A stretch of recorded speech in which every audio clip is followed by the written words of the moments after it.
Voninahitra ho an'i Jesosy Kristy Tompo no ijoroako vavolombelona eto amin'izao fotoana izao.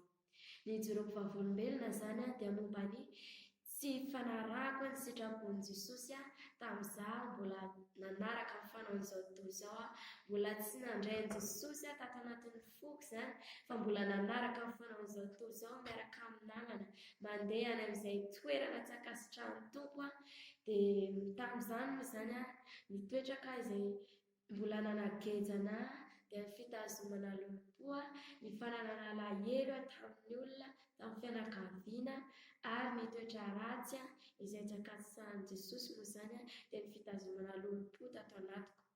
Dia rehefa nandeha moa izany ny fotoana dia tonga taty amin'ny tobo avy Jesosy Tompo. Rehefa tonga tato dia nampanaovina fifadikanana andro iray.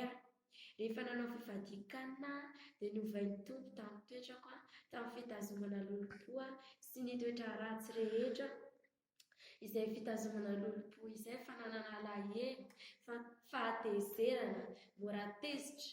Dia rehefa nanafaka anahy tamin'izany ny Tompo dia niseho tamiko tamin'ny alalan'ny nofy, nampahitafahitana anahy izy ary tamin'izay no nitenenany tamiko hoe mila manao fifadikanana 3 andro indray.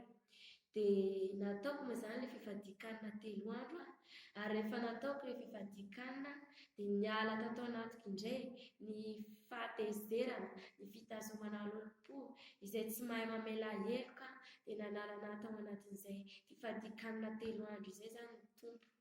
Dia taorian'izay izany dia niova tanteraka ny fiainako, lasa tsy nitana lompo intsony, lasa falifaly foana miaraka amin'ny olona izay nampitoeran'i Jesosy niaraka tamiko tato anatin'ity tobo ity.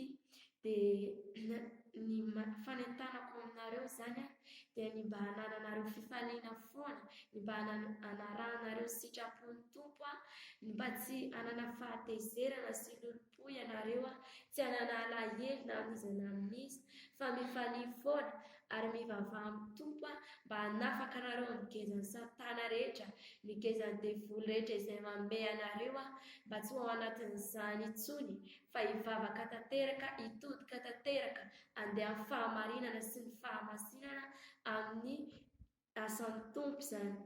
Voninahitra ho an'i Jesosy irery ihany no ijoroako izany.